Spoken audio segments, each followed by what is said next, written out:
Many of the people here on this floor in Omaha, Nebraska at the CenturyLink have been coming to the Berkshire Hathaway shareholder meeting for 5, 10, maybe 15 years. Imagine coming every year of your life.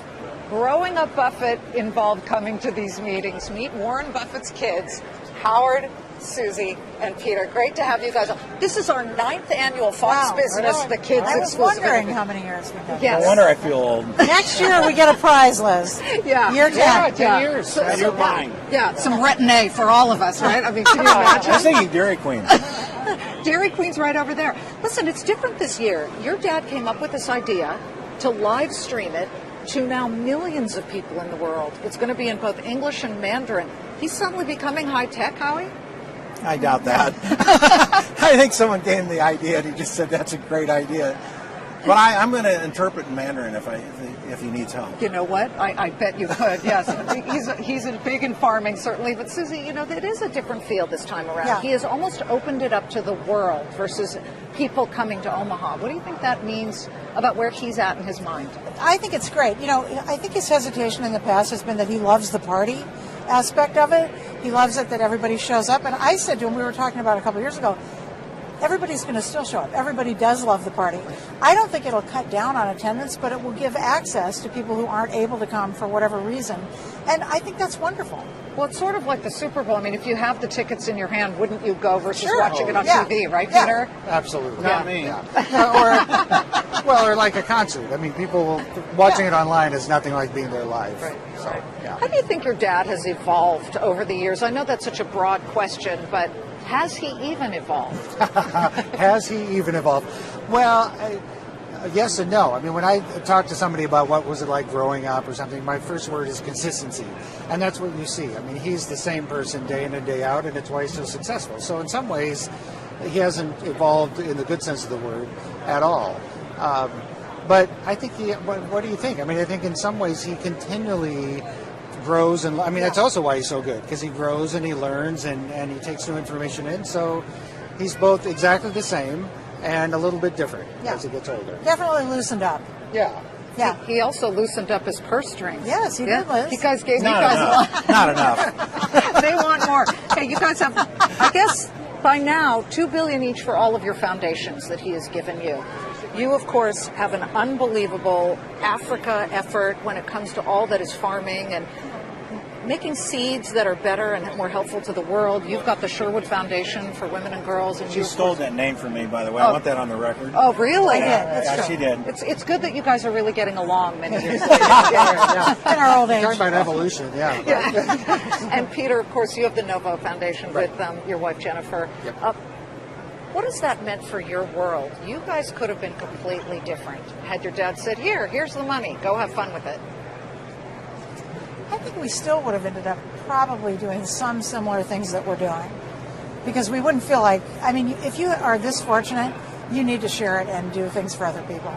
You just, it's I don't know what else we would spend money on ourselves. I don't mean, either. there's nothing that we need, and we have everything that we would want. Okay, a Lamborghini. No, I mean, what's the point? I mean, honestly, Rent one for a week. I think Susie's right. I don't think we would have done anything differently.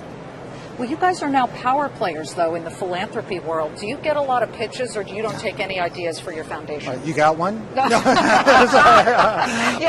Liz Clayman of Right, Malibu exactly. Beach House Foundation. Right, yeah, exactly. Is it a nonprofit? 501c3. Yeah. You know, I mean, when you have a big foundation, you're better looking and you're funnier and you're all those things. So yeah, you get tons of attention and projections and everything else that you wouldn't get otherwise. I Yeah. know it doesn't surprise you guys. You know this already. Your dad is the oldest CEO of a Fortune 500 company.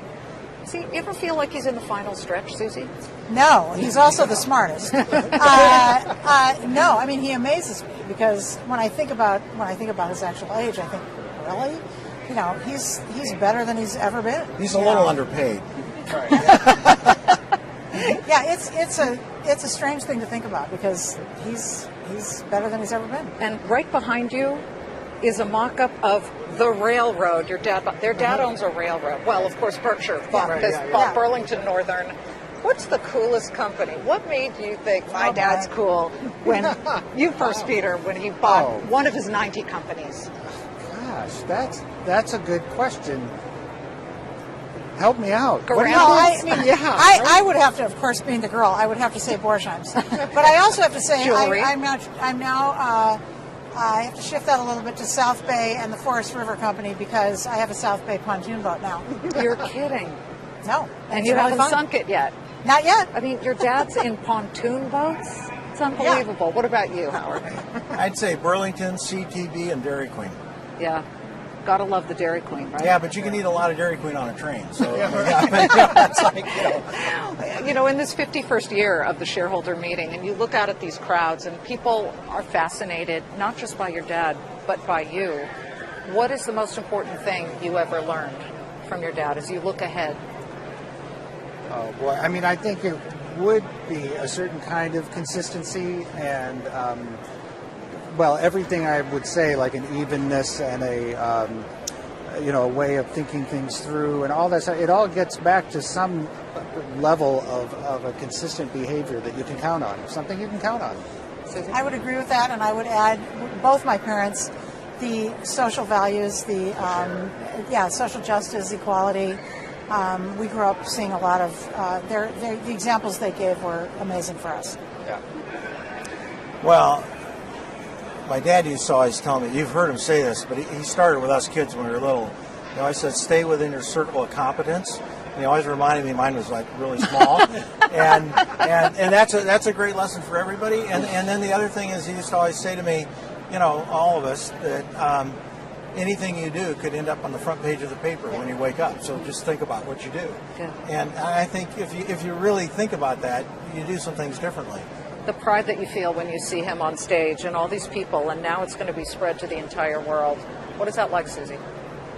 It's a little strange, frankly. I mean, the pride is definitely there, but just to have watched all of this evolve is, I still feel like we're just the same old kids that grew up on Farm Street, a regular old, with two really amazingly great parents. And so it's kind of a funny mix of things. And speaking of, what's going on this weekend, all these people come to hear his investment advice. What is the most important thing he ever told you? Not necessarily about investment, Peter, but about life.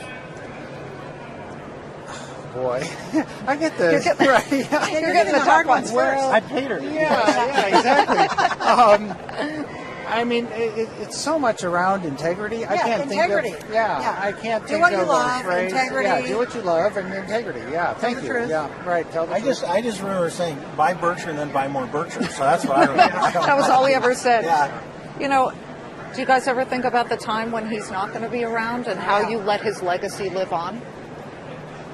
I think we let the legacy live on by the work we're doing with our foundations. They can answer differently if they want to, but I mean, certainly think that's the legacy that he'll leave, and it's enormous. And it's definitely a huge responsibility and an honor, really, to do it. Yeah, for sure. And in a sense, it's sort of a living legacy, right? I mean, we're experiencing it in real time, and I think the aspects of that do last, the books, the way he works, his values, all of those things will just live on through a lot of people that end up coming here to be touched by it. Right? So I think it's through mostly what he exudes in his values just live in people. And I think he'd rather see that than a building somewhere named after him.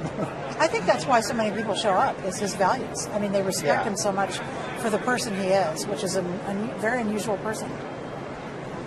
I try not to think about it. When it happens, it's going to happen, and it's going to take a lot of adjustment.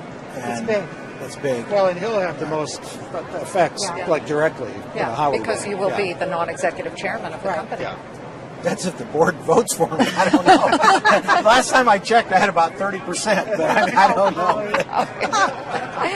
Great to have all of you guys. Howard, Susie, Peter, Nathaniel, we'll see you next year. Great to have you.